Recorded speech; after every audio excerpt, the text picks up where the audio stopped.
tetap memandang kepadamu ya Tuhan.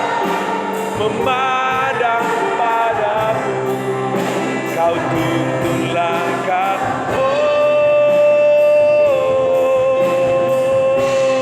Walau ku tak dapat berharap. Amin Tuhan. Yes. Namun hatiku tetap memandang padamu. Kau ada, namun hatiku tetap memandang kepadamu. Namun hatiku tetap, amin, memandang padamu. Kau ada untukku. Kami bangga dan sungguh bersyukur punya Allah yang selalu ada untuk kami. Kami mau belajar Tuhan, mengarahkan hati kami memandang kepadamu. Tidak memandang kepada situasi kondisi, tidak memandang kepada apa yang terjadi di sekeliling kami, tapi mengarahkan hati kami kepada Engkau yang mengasihi kami. Biar firman-Mu hari ini berbicara, biar firman-Mu hari ini melekat, biar firman-Mu hari ini membawa kami semakin selaras dengan hati Tuhan. Berbicaralah Bapa, Kau melihat hati anak-anak-Mu yang rindu disegarkan, dipulihkan, dibangkitkan. Kuasa Tuhan, Roh Kudus Tuhan, urapan Tuhan mengalir dengan dahsyat di tengah-tengah kami. Kami siap mendengar firman-Mu Bapa. Di dalam nama Yesus, Bapak Ibu yang siap mendengar firman Tuhan katakan amin. Puji Tuhan, silakan duduk. Selamat hari Minggu yang diberkati Tuhan. Senang bisa kembali kita belajar bersama-sama pagi hari ini. Minggu yang lalu kita sudah belajar tentang Roh Kudus dan apa Bapak Ibu? Dan kebenaran Injil. Hari ini kita belajar Alkitab dan kebenaran Injil. Nah, saudara, kita sering membaca Alkitab. Lalu pada waktu Alkitab menulis dan Alkitab berkata, "Diberkatilah orang-orang yang berdoa. Aku akan memberkati engkau. Aku akan membela engkau." Lalu kebanyakan dari kita berkata, "Amin." Betul ya? Tapi ketika firman Tuhan, "Berilah, ampunilah, kasihilah, berkorbanlah." Tunggu Pak. Ini kayaknya bukan firman untuk saya deh Pak. Ini untuk yang lain. Apalagi kalau firman Tuhan berkata, "Pergilah, beritakan Injil." Tunggu Pak. Pergi kemana nih Pak? Dengan siapa nih saya pergi Pak? Saya bisa nggak Pak? Gitu ya. Kita sering sekali memilah-milah mana ayat-ayat kitab yang cocok dengan kita, yang menguntungkan kita, dan mana ayat-ayat Alkitab yang merugikan kita. Dan waktu ayat Alkitab itu merugikan kita, kita berkata, "Pak, ini kayaknya bukan untuk saya Pak, ini untuk orang lain," gitu ya. Nah, hari ini saudara, mari kita belajar bersama-sama bagaimana kita melihat kebenaran Injil dan Alkitab ini, dua hal yang tidak bisa dipisahkan. Minggu yang lalu kita ulas sedikit pribadi Roh Kudus dan kebenaran Injil. Nah, bahwa waktu kita percaya Injil, kita menerima Roh Kudus.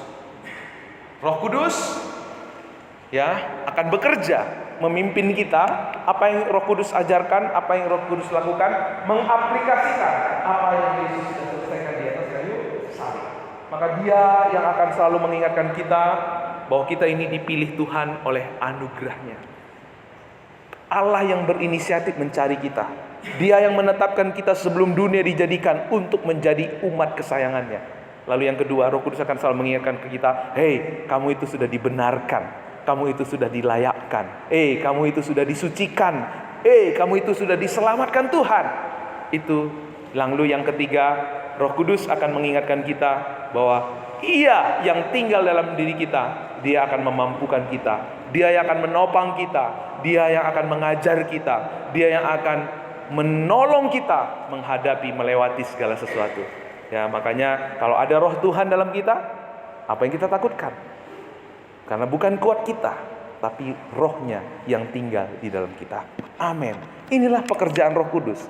Tapi kalau kita nggak mempercayai Injil, kita mempercayai hukum-hukum, kita mempercayai legalistik, justru akan membawa kita kepada kedagingan. Kedagingan itu akan membawa kita kepada roh perbudakan, roh intimidasi, roh kesombongan. Waktu kita merasa kita lebih taat dari orang lain, kita bisa memberi, kita bisa melayani, kita akan ada roh kesombongan. Oh, ciamik kamu. Aku lebih hebat dari kamu. Kamu nggak bisa berdiri di sini, aku bisa berdiri di sini. Merasa lebih dari orang lain. Kita akan masuk dalam jerat iblis sindrom better than. Tapi ada juga roh yang lain, roh intimidasi. Waktu kita berdoa, waktu kita melayani, ada intimidasi. Wah, kamu nggak layak, doamu nggak akan dijawab Tuhan. Kamu aja masih omongannya begitu. Kamu aja belum taat ini, taat itu. Kita akan terintimidasi. Tuhan marah sama kamu karena kamu nggak taat. Yang namanya kita hidup di dunia pasti ada dosa. Dan itu seringkali dipakai oleh iblis untuk mengintimidasi banyak orang. Tapi karena kita nggak punya Roh Kudus, kita kalah dengan roh intimidasi itu. Lalu kita mulai percaya, iya juga ya. Aku aja masih begini, ngapain aku melayani Tuhan? Ngapain aku memberi? Ngapain aku memikirkan orang lain? Kita akhirnya selfish. Dan kita tidak melihat kuasa Tuhan terjadi dalam hidup kita. Kita terkungkung dalam roh perbudakan, roh intimidasi. Dan kita tidak melihat rencana Tuhan dalam hidup kita. Ya, atau kita akan jatuh dalam roh yang lain apa? Roh yang lain lagi apa? Penyesat, roh intimidasi, roh merasa lebih baik, atau roh kemunafikan. Gimana Pak? Kalau saya nggak beribadah, kalau saya nggak berbuat baik, nanti apa kata orang sama saya? Yang menggerakkan kita pandangan orang lain, bukan Tuhan. Itulah saudara. Oleh sebab itu, betapa penting kita menjadi umat yang dipimpin oleh Roh Kudus. Bisa membedakan mana Roh Kudus, mana roh pendakwaan, mana roh kesombongan, mana roh kepalsuan. Roh Kudus akan selalu mengingatkan ketiga hal ini. Kalau ada roh yang mengingatkan kita, Tuhan marah sama kamu karena kamu tidak taat ini, taat itu bukan dari Rohku, Roh Kudus. Itu dari roh halus. Dan sering sekali kalau kita percaya kepada roh itu, ya, aku belum taat ini, belum taat itu, akhirnya kita percaya sesuatu yang salah. Alkitab katakan, terjadilah seperti iman. Hari ini saudara, kita akan masuk dalam sermon series yang baru, yaitu Alkitab dan kebenaran Injil. Ya. Alkitab dan kebenaran Injil ya akan menuntun kita kepada rencana Tuhan. Kalau kita berpikir kita hidup bagi Kristus, maka hidup bagi Kristus itu bukan dengan kekuatan kita. Hidup bagi Kristus itu bukan dengan pikiran kita. Kenapa kita sering letih? Kenapa kita sering lelah? Karena kita sering sekali mengikut Tuhan dengan pikiran kita, dengan kebenaran kita. Ya. Kita bukan hidup menyenangkan hati Tuhan, tetapi kita hidup karena Tuhan sudah sayang sama kita. Ya. Salah satu yang mungkin Bapak Ibu mungkin kalau mau jujur ya, salah satu yang kelihatan rohani tetapi tidak Injil itu apa? Ayo hidup menyenangkan hati Tuhan. Ayo hidup mengasihi Tuhan. Sepertinya rohani. Tapi kita sebenarnya bukan hidup menyenangkan hati Tuhan. Tuhan itu sudah senang sama kita. Dia itu sudah sayang sama kita. Karena Tuhan sudah sayang sama kita, karena Dia sudah mengasihi kita, maka kita mengungkapkan syukur lewat ibadah kita, lewat perbuatan baik kita, lewat kita menaati firman. Itu semua sebagai sarana kita untuk menghidupi identitas kita, untuk mengungkapkan rasa syukur kita kepada Tuhan. Tadi kita sudah membaca, saudara, kita sudah membaca ayat 1 sampai yang ke-8, ya. Ya, tadi kita sudah membaca. Nah, sekarang waktunya Bapak Ibu kita akan melihat apa pesan firman Tuhan hari ini. Boleh tegakkan duduknya, boleh konsentrasi karena ini penting sekali. Kalau bisa HP-nya dimatiin, lihat ke depan saja, nggak perlu ada lihat ayat di Alkitab ya, atau HP suci, lihat aja di depan. Nah, saudara, kita lihat firman Tuhan berkata, segala tulisan yang diilhamkan Allah Memang bermanfaat untuk mengajar, menyatakan kesalahan, untuk memperbaiki kelakuan, dan untuk mendidik orang dalam kebenaran. Amin. Puji Tuhan. Alkitab dan Injil itu sesuatu, dua hal yang tidak pernah bisa dipisahkan.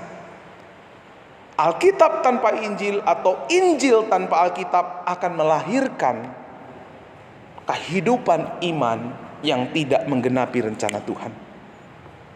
Makanya iblis itu menyesatkan umatnya, menyesatkan orang-orang percaya, bukan dengan uang, bukan dengan kejahatan, bukan dengan okultisme, tapi menjatuhkan, menyesatkan dengan ayat firman Tuhan.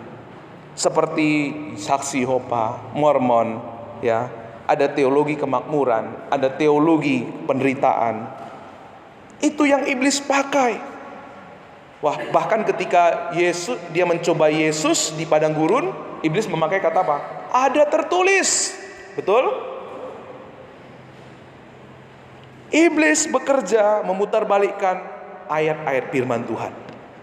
Bahkan sering sekali kita terhipnotis dengan khotbah-khotbah yang isinya sebenarnya tidak alkitabiah. Hanya pesan moralistik, tips-tips praktis yang menggelitik iniquities kita, tips-tips praktis supaya kita sukses, supaya kita tidak kena kutuk, ya. Tapi semua itu, khotbah-khotbah yang seperti itu tidak mengubah hati, hanya casingnya saja, hanya mengubah bagian luar saja. Bahkan sering kali kita juga terhipnotis dengan khotbah yang berisi apa Bapak Ibu? Khotbah yang berisi penonjolan diri sendiri. Kita sering terhipnotis dengan khotbah-khotbah yang isinya kesaksian-kesaksian pribadi. Khotbah yang isinya bukan yang esensi, tidak akan pernah mengubah hati. Karena pengalaman pribadi tidak bisa dijadikan sebagai doktrin, sebagai patokan. Pengalaman pribadi itu sifatnya subjektif, ya. Bahkan hari ini Bapak Ibu kalau tahu ada istilah, ada ChatGPT yang bisa buat khotbah. Tapi ChatGPT tidak pernah bisa buat khotbah Injili. Khotbahnya hanya berisi moralistik, tips-tips, langkah-langkah iman yang tidak pernah mengubah hati. Kenapa itu bisa terjadi? Karena saudara, Alkitab tanpa lensa Injil akan membuat kita bingung. Alkitab tanpa lensa Injil akan membuat kita penekanannya pada aturan. Gak boleh itu, gak boleh ini, gak boleh makan ini, makan itu, ya. Bahkan saat ini ada gereja ke-Yahudi-Yahudian, ya. Ada mereka menerapkan ziarah ke Israel itu, ya. Kalau kita mesti ziarah ke Israel supaya apa? Dapat berkat Abraham. Kita mesti merayakan Yom Kippur supaya kita dapat urapannya Daud, gitu, ya. Itu semua adalah ajaran-ajaran yang tidak diambil dari Alkitab tapi tidak menggunakan lensa Injil. Bahkan ada istilah Pak, nubuat. Bapak Frankie pernah dikasih nubuat. Kita tidak anti dengan nubuat, tetapi sering sekali nubuat itu bukan nubuat dari Tuhan tetapi lu buat-buat, gitu, ya.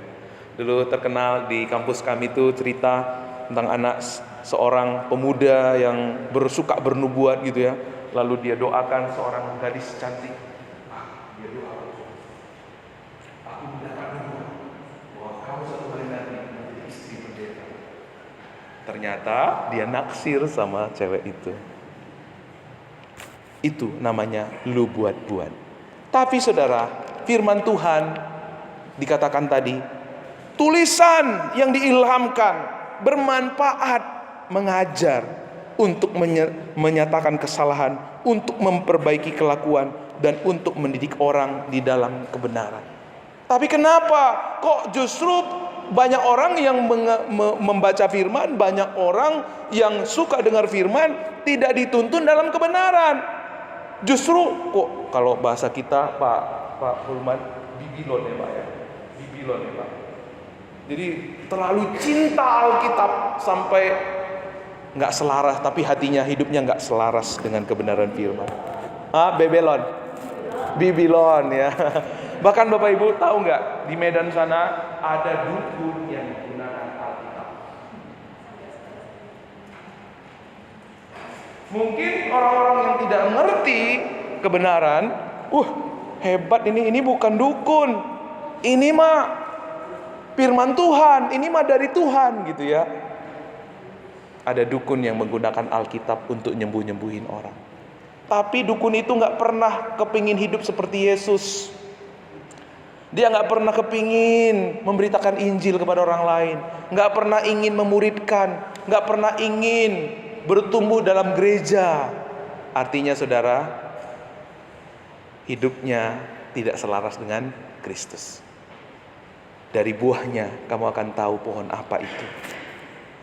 Maka saudara, kita harus kembali kepada prinsip hidup orang percaya. Baptis itu apa? Doktrin baptis yang pertama, Alkitabiah. Ada istilah apa? Sola Scriptura, Alkitab saja. Alkitab itu sebagai otoritas iman orang percaya. Alkitab itu sebagai otoritas orang Kristen, bukan tradisi gereja, bukan otoritas gereja. Oke, otoritas gereja itu baik, tetapi selalu posisinya di bawah Alkitab. Oke, tradisi yang baik, puji Tuhan, tapi nggak boleh tradisi itu lebih tinggi daripada Alkitab. Maka Alkitab itu apa Bapak Ibu? Alkitab yang Bapak Ibu pegang itu firman Allah atau berisi firman Allah? Alkitab yang kita pegang ini adalah, kalau firman Allah kok ada perkataan iblis di dalamnya? Kan ada iblis bicara, iblis berkata, ada tertulis gitu ya. Ini adalah satu kesatuan, sentralnya adalah Kristus. Jadi Alkitab itu adalah firman Allah. Nah, Alkitab ini adalah firman Allah yang menjadi dasar iman kita. Alkitab ini adalah tuntunan kita. Tapi Bapak Ibu, kita bisa mendapatkan tuntunan Tuhan kalau kita menggunakan lensa Injil. Kalau enggak, maka yang kita lakukan tadi apa? Ini firman Tuhan ini untuk Pak Pendeta. Firman Tuhan ini untuk saya karena isinya berkat. Kalau menginjili, muridkan itu untuk pendeta. Amin Bapak Ibu. Karena apa? Kita menggunakan pandangan kita sendiri. Kita akan menggunakan, ayat ini untung buat saya, nyaman buat saya, ini buat kita. Pegang teguh, hafal. Kalau bisa tulis di pintu-pintu kita gitu ya. Tapi kalau firman itu tidak sesuai, sorry deh gitu. Nah, di dalam jemaat Galatia ini kita sudah mengenal orang Judaizer. Orang Judaizer bisa bilang kepada Paulus, Injil yang kau beritakan itu terlalu mudah. Injil yang kau beritakan itu terlalu gampang sekali. Semua serba anugerah, kasih karunia terus. Oleh iman terus. Kalau mau jadi Kristen yang tulen itu kayak kita nih, Lus, taat hukum Taurat, disunat. Inilah yang Judaizer katakan. Iblis memutarbalikkan kebenaran. Iblis menukar kebenaran. Memakai apa? Ayat firman. Kalau kita nggak hati-hati, kita akan terkecoh dengan orang-orang seperti Judaizer. Kita akan terpesona dengan kewibawaan mereka, dengan karisma mereka, dengan jabatan mereka. Kita kelepek-kelepek gitu ya, lalu manut seperti ayam yang muda. Kita akan terkecohkan. Tapi hari ini kita bersyukur kepada Tuhan. Tuhan ingin menyingkapkan kebenarannya kepada kita, supaya kita tidak lagi terpesona dengan khotbah-khotbah yang isinya teologi kemakmuran atau teologi penderitaan. Supaya kita tidak lagi tersihir, terhipnotis dengan tampang orang yang mengajar tapi tidak alkitabiah. Kalau saudara mengerti kebenaran hari ini, saudara tidak akan suka lagi, tidak gampang lagi terhipnotis dengan ajaran-ajaran yang bukan Alkitab, bukan berdasarkan Injil. Saudara kan bisa bedakan, oh ini khotbahnya penonjolan diri nih. Oh ini isinya kesaksian-kesaksian ini, bukan berdasarkan kebenaran. Saudara bisa bedakan, dan saudara nggak nyaman lagi dengar khotbah-khotbah yang isinya teologi kemakmuran atau mengiming-imingkan saudara untuk diberkati atau nanti supaya tidak dihukum sama Tuhan. Lihat ayat yang ke-6. Yuk kita baca sama-sama. 1, 2, 3 ya. Secara itu jugalah Abraham percaya kepada Allah, maka Allah memperhitungkan hal itu kepadanya sebagai kebenaran. Jadi kamu lihat bahwa mereka yang hidup dari iman, mereka itu siapa Bapak Ibu? Anak-anak Abraham. Dari ayat ini Paulus mengkonter apa yang diajarkan oleh Judaizer. Ini adalah ayat pamungkas untuk menunjukkan kepada Judaizer bahwa kita ini diselamatkan, bahwa kita ini menjadi orang percaya bukan karena hukum-hukum, bukan karena aturan-aturan yang kita taati. Lihat tuh Bapak kita, Bapak orang percaya. Ketika Abraham percaya kepadanya, Alkitab katakan diperhitungkan sebagai apa? Kebenaran. Jadi Abraham belum kenal hukum Taurat. Pada waktu itu belum ada hukum Taurat, tetapi firman Tuhan katakan bahwa Abraham dibenarkan karena iman. Lihat saudara, kitab suci itu sudah ada sebelum ditulis. Injil itu sudah ada sebelum diberitakan, sebelum ditulis dalam perjanjian baru ya. Injil sudah ada di PL di ayat 6 ini sebelum hukum Taurat ada ya. Jadi hukum Taurat diberikan bukan olehnya kita diselamatkan, kita diselamatkan hanya oleh Injil. Karena kalau kita melihat pribadi Abraham, siapa Abraham? Apakah dia orang benar? Apakah dia orang baik? Apakah dia orang taat? Dia adalah pembohong. Tuhan bilang pergi ke tanah Kanaan, dia diam di Haran. Tuhan bilang aku akan memberikan kepadamu keturunan, malahan dia minta keturunan daripada Hagar. Nggak taat. Sama seperti saudara dan saya sering sekali nggak taat sama Tuhan. Tapi ingat, bukan karena itu kita dibenarkan. Bukan karena itu Tuhan tidak membenarkan kita. Kita dibenarkan karena iman kepada Yesus Kristus. Maka lihat, Tim Keller berkata, satu-satunya cara untuk memahami serta mengenal Injil adalah melalui ayat-ayat Alkitab, baik perjanjian lama ataupun perjanjian baru. Namun pada saat yang sama, ayat-ayat Alkitab juga hanya dapat dipahami esensinya melalui apa Bapak Ibu? Lensa Injil. Sehingga tidak menjadi sesuatu yang membingungkan dan menjadi sesuatu hukum dan perintah yang penuh aturan dan moralitas. Waktu saudara dan saya menerima, melihat Alkitab ini bukan dengan lensa Injil, kita akan menjadi orang yang legalistik. Kita akan kembali kepada aturan, dan aturan itu membawa kita kepada kepada kedagingan kita yang menuntun kepada roh perbudakan, roh intimidasi, dan roh penyesat. Jadi Injil tidak ada. Jadi Injil tidak ada tanpa ayat Alkitab. Namun ayat Alkitab jika dibaca tanpa Injil akan menjadi sesuatu yang membingungkan dan menjadi sesuatu hukum dan perintah yang penuh dengan aturan moralitas. Karena itu kita perlu melihat dan memahaminya lewat lensa Injil. Ayat yang ke-8, saudara, kita kembali ke ayat 8. Dan kitab suci yang sebelumnya mengetahui bahwa Allah membenarkan orang-orang bukan Yahudi oleh karena iman, telah terlebih dahulu memberitakan Injil kepada Abraham, olehmu segala bangsa akan diberkati. Ada yang kata menarik di ayat ini Bapak Ibu, dikatakan kitab suci yang sebelumnya mengetahui. Kenapa mengetahui? Kata tahu di sini menunjukkan kepada kita bahwa Alkitab yang kita pegang bukanlah benda mati secara iman ya. Secara logika, ilmu pengetahuan ya benar ini benda mati. Tetapi secara iman, Alkitab ini bukanlah benda mati, tapi berbicara tentang seorang pribadi yang hidup, yang berkuasa, yang bisa mengubahkan. Nah, siapa pribadi itu? Siapa pribadi itu? Kita lihat Bapak Ibu dalam Kejadian. Nah, tadi ini ada dalam kotak ini namanya referensi. Nah, ini namanya referensi. Kalau Bapak Ibu ada di Alkitab, ada ini di bagian bawah ya. Ada all di gadget, ada juga di bagian apa? Di bagian ayat itu, di sebelah ayat itu. Nah, kalau kita baca di Kejadian ini, kita akan mengenal, kita akan mengetahui. Yuk kita ke Kejadian 1:12 ayat 1 sampai 3. Berfirmanlah Tuhan kepada Abraham, pergilah dari negerimu dan dari sanak saudaramu dan dari rumah bapamu ke negeri yang akan kutunjukkan kepadamu.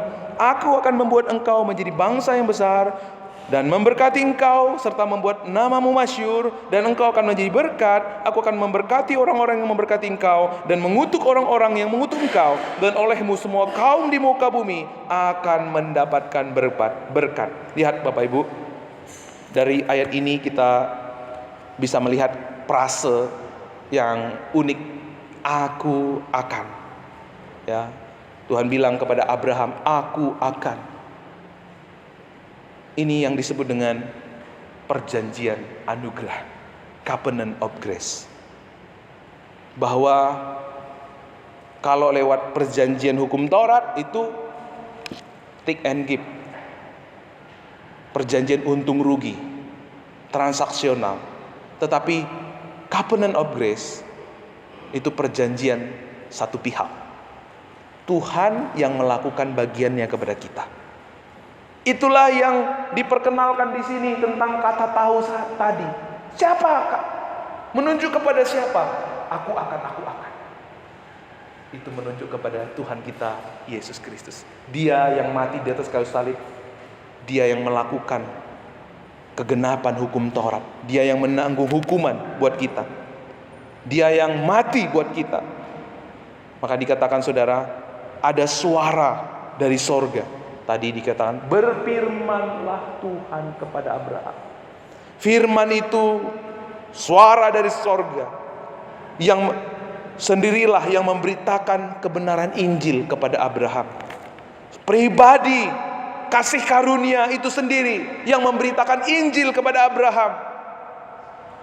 Tapi sebenarnya Bapak Ibu, di ayat yang tadi, ya ayat yang ke-8, Paulus di sini sebenarnya juga mengajarkan 3 hal tentang doktrin keilahian Alkitab. Apalagi itu Pak? Kayak orang kuliah kita Bapak buat ya, gitu ya. Ini penting untuk kita mengetahui kebenaran Alkitab. Ya, saya tidak akan membahas banyak di sini, tapi doktrin keilahian Alkitab itu ada 3. Yaitu keutuhan inspirasi Alkitab. Bahwa Alkitab ini diinspirasikan atau diiluminasi oleh Tuhan, oleh rohnya kepada seseorang seperti Daud, seperti Paulus. Diiluminasikan mereka menulis. Itu namanya iluminasi Alkitab. Lalu yang kedua, ada istilah ketidakbersalahan Alkitab. Alkitab kita ini makanya disebut firman Allah, karena apa? Tidak ada kesalahan di dalamnya. Yang ketiga, kecukupan. Alkitab ini cukup. Alkitab ini tetap firman Allah meskipun tidak dikhotbahkan, tetap firman Allah. Meskipun tidak disaksikan, dia tetap firman Allah yang tidak pernah bisa berubah. Punya kuasa untuk mengubah siapapun. Nah, saudara, dan tadi kita sudah belajar siapa firman, siapa Alkitab. Alkitab itu adalah pribadi kasih karunia. Dan itu jelas dikatakan di dalam Yohanes 1 ayat 1 sampai 3. Pada mulanya adalah firman, dan firman itu bersama-sama dengan Allah, dan firman itu menjadi apa? Manusia. Nah, makanya apa yang Paulus sampaikan di dalam ayat yang ke-8 ini menunjukkan kepada kita keilahian Alkitab, dan keilahian Alkitab itu selaras dengan pribadi, dengan apa yang dilakukan oleh pribadi Yesus. Yang pertama, saudara, Yesus menjelaskan dirinya melalui keutuhan inspirasi Alkitab. Dalam Mazmur dikatakan,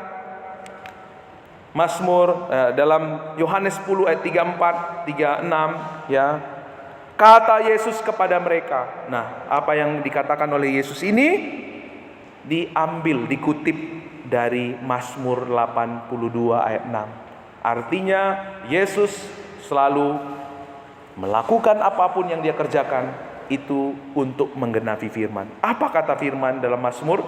Tidakkah ada tertulis dalam kitab Taurat kamu, aku telah berfirman, kamu adalah Allah. Jikalau mereka kepada siapa firman itu disampaikan disebut Allah, sedang kitab suci tidak dapat dibatalkan, masihkah kamu berkata kepada dia yang dikuduskan oleh Bapa dan yang telah diutus ke dalam dunia, engkau menghujat Allah karena engkau telah berkata, aku anak Allah. Nah, jadi firman dari Mazmur bukan perjanjian lama, bukan perjanjian baru, ditulis oleh seorang Asaf yang tidak terkenal, seorang imam yang tidak terkenal, tapi Tuhan Yesus sendiri caplok apa yang kutip dari apa yang Asaf sampaikan, itu mengenai siapa? Mengenai dirinya sendiri. Yesus menjelaskan dirinya lewat keutuhan inspirasi Alkitab. Dan paling jelas dalam Yohanes 1 ayat 1 sampai 3 tadi Bapak Ibu, tadi saya sudah bacakan bahwa firman itu menjadi manusia, yaitu Yesus Kristus. Ya. Kita selalu beranggapan bahwa Mazmur ini ditulis oleh Daud, tetapi Mazmur Asaf yang tadi dikutip itu bukan ditulis oleh Daud, tetapi ditulis oleh Asaf. Artinya Yesus mendasarkan keilahiannya pada satu kata dalam klausa sekunder dalam Mazmur yang tidak penting, ya, dengan sosok yang tidak jelas, tampaknya paling tidak berwibawa, yaitu Asaf. Namun dia menganggap itu Taurat itu adalah firman Allah. Jadi Yesus mengesampingkan inspirasi ilahi dalam Mazmur, tidak mengesampingkan inspirasi atau pengilhaman tentang dirinya dalam Mazmur. Bahkan ia menulis kepada kita Injil di dalam Mazmur.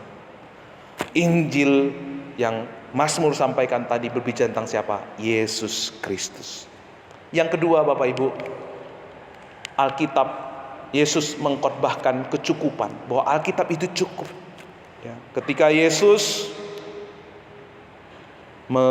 memberikan perumpamaan tentang orang kaya dan Lazarus yang miskin, ya, dia menyampaikan di sana di ayat yang di Lukas 16 ayat 27. Klik. Kata orang itu, kalau demikian aku minta kepadamu Bapa, supaya engkau menyuruh dia ke rumah ayahku. Jadi ada cerita di sini Bapak Ibu, mungkin sudah pernah dengar, ada seorang kaya meninggal, tapi Lazarus juga meninggal. Lazarus itu duduk di pangkuan Abraham, tapi orang kaya itu di neraka. Lalu orang kaya itu bilang, Bapak Abraham, suruhlah Lazarus itu pergi kembali ke dunia. Supaya apa? Supaya ia memberitakan kepada saudara-saudaraku, ada 5 saudara-saudaraku di sana, supaya saudara-saudaraku itu tahu neraka itu ada. Tapi Bapak Abraham bilang apa? Di dunia udah ada kesaksian para nabi, kesaksian Musa, itu cukup. Di sini kita melihat bahwa Alkitab itu cukup, firman Tuhan yang kita pegang ini, Alkitab yang cukup tanpa harus ada kesaksian-kesaksian. Nah, sering kita dengar ada orang-orang yang bolak-balik dari sorga, betul ya? Apakah itu Alkitabiah? Kalau ada orang yang bolak-balik dari sorga, berarti apa? Tidak mengakui kecukupan Alkitab. Dia berpikir, oh Alkitab ini kurang sempurna kalau bukan dengan kesaksian aku. Nah, ingat, Alkitab itu cukup. Tapi sering sekali kita lebih suka dengan kesaksian-kesaksian yang spektakuler ketimbang kita membaca Alkitab.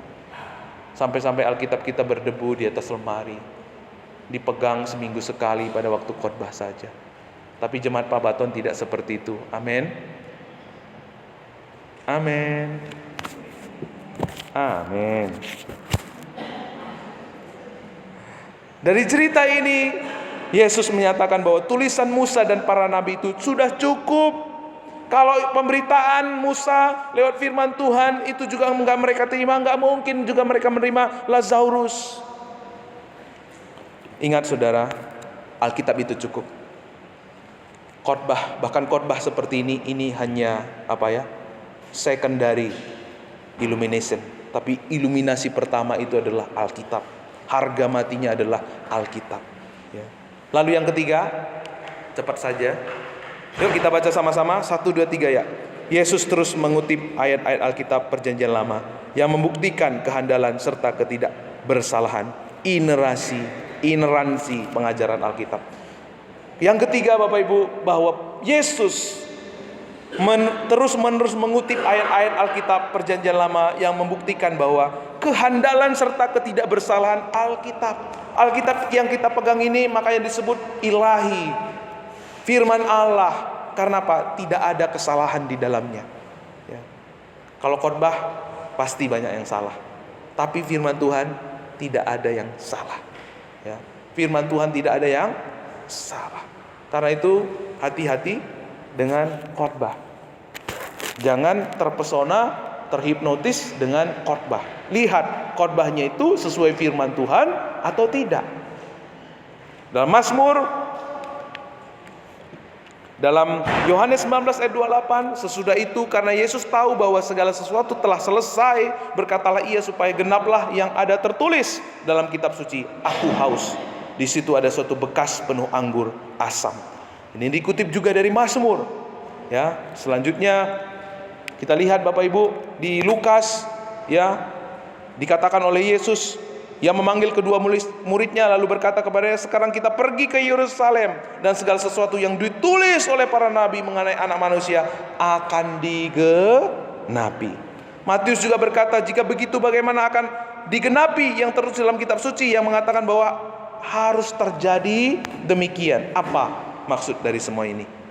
Maksud dari semua ini Bapak Ibu, bahwa perjalanan Yesus, kehidupan Yesus di dunia ada untuk menggenapi firman.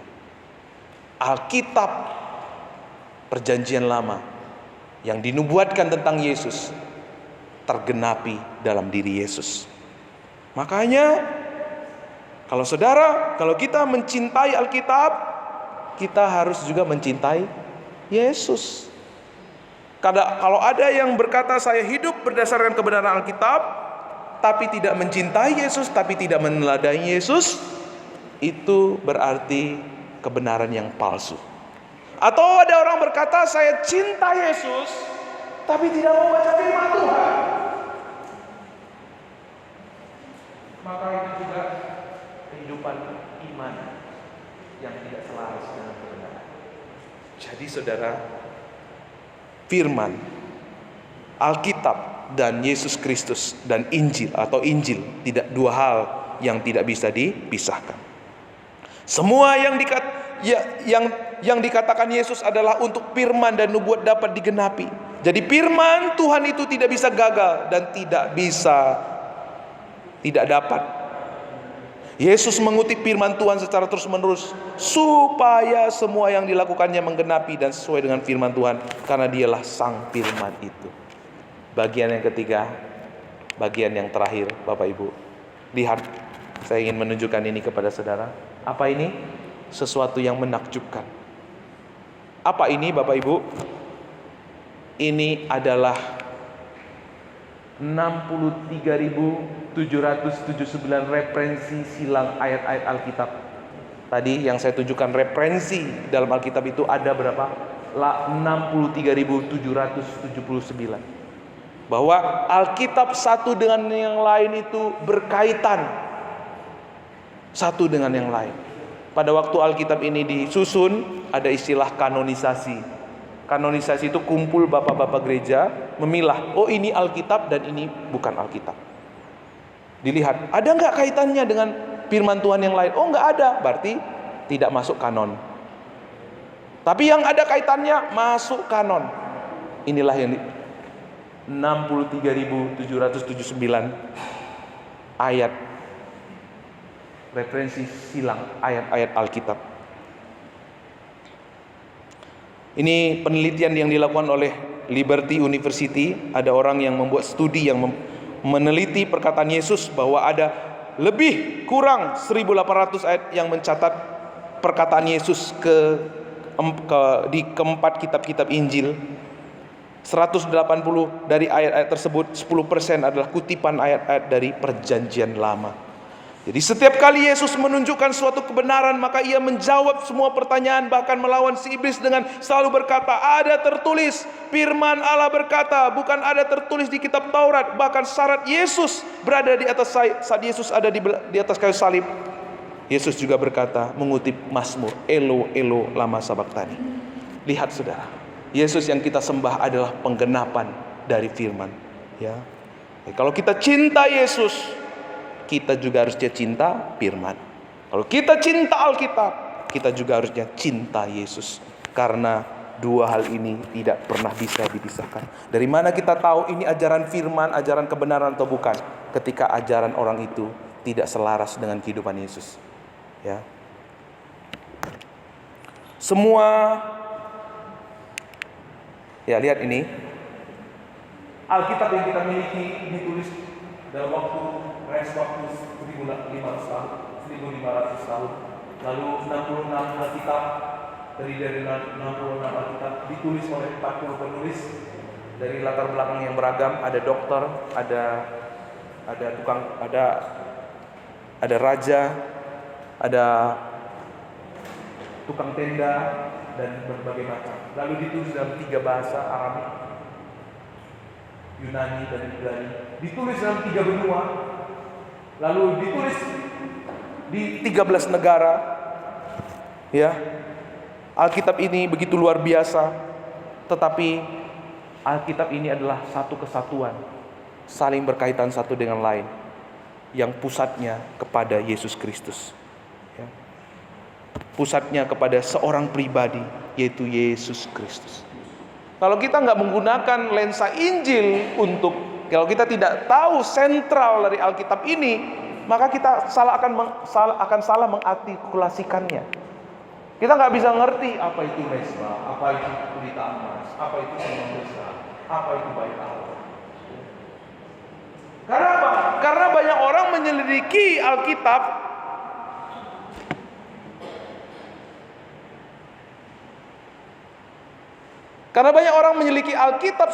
kitab suci, karena menyangka bahwa lewat kitab suci mereka akan memiliki hidup kekal. Ini sesuatu yang salah. Kita nggak pernah bisa selamat oleh kitab suci. Yang menyelamatkan kita adalah Yesus Kristus. Kenapa orang salah dalam menanggap hukum Taurat? Karena tidak menggunakan lensa Injil. Karena kalau kita menggunakan lensa Injil, hukum Taurat itu sesuatu yang baik.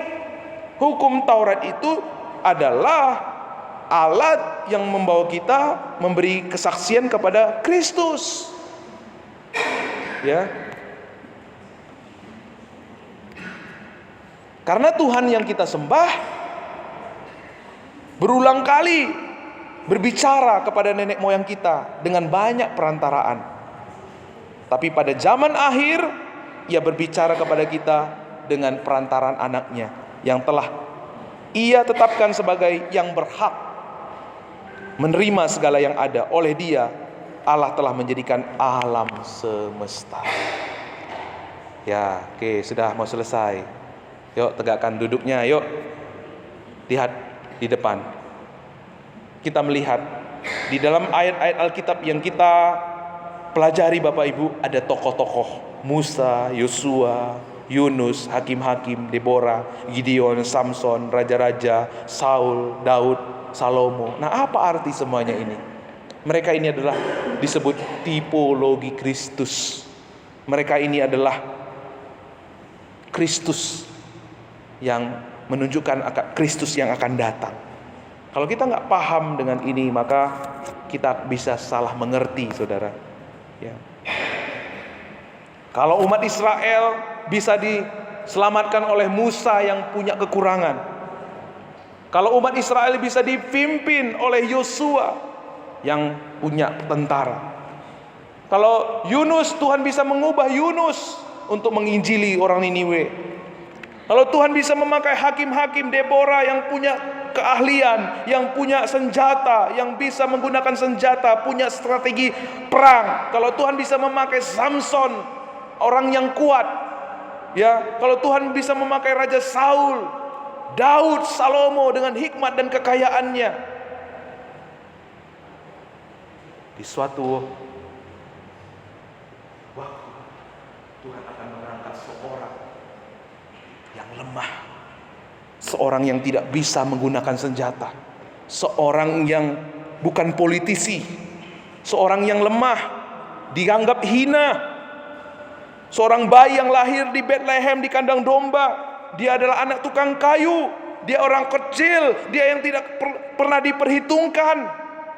Tetapi saudara, dengar, melalui kekalahannya, melalui kelemahannya, melalui kehinaannya, melalui kematiannya, melalui pengorbanannya, justru kita menerima pengampunan, justru kita menerima penebusan, justru kita menerima kemenangan yang sejati, justru kita menerima kekuatan yang tiada tara, justru kita menerima kekayaan yang berlimpah-limpah di dalam Tuhan kita Yesus Kristus. Amin. Boleh tepuk tangan untuk Tuhan Yesus Kristus. Alkitab yang kita pelajari adalah firman Allah. Kalau kita melihat dari lensa Injil, kita akan melihat pribadi Yesus di dalamnya. Kita akan memuliakan Yesus. Kita akan meninggikan nama Yesus. Karena apa, saudara? Kitab suci yang kita pegang ini sudah ada. Dia adalah pribadi. Dia terlebih dahulu sudah memberitakan Injil. Injil itu bukan ada ketika pada waktu di Perjanjian Baru.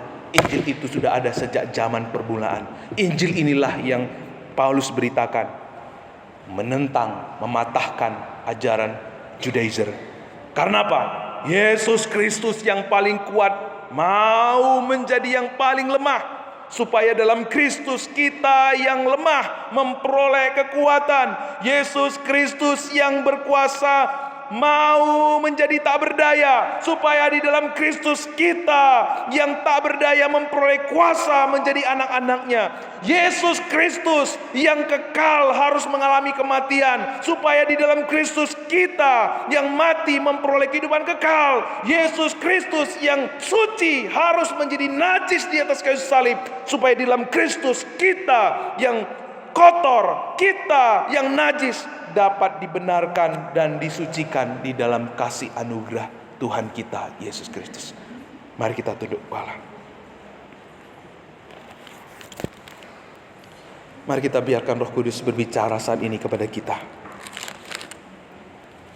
Bagaimana selama ini kita merespon firman Tuhan? Apa yang selama ini menyihir hati kita? Apakah hati kita tersihir dengan ajaran-ajaran yang bukan Alkitabiah? Apakah kita selama ini terhipnotis dengan ayat-ayat, hanya tertuju kepada ayat-ayat yang menguntungkan kita, yang membuat kita nyaman, dan menyisihkan ayat-ayat yang membuat kita tidak nyaman? Dusta apakah yang menyihir kita sehingga membuat kita tenggelam dalam kekelaman emosi hati kita? Mari kita bertobat di hadapan Tuhan. Kebenaran Injil yang mana yang perlu kita khotbahkan pada hati kita untuk dapat melihat keindahan Kristus dan kembali hidup dalam pengharapan?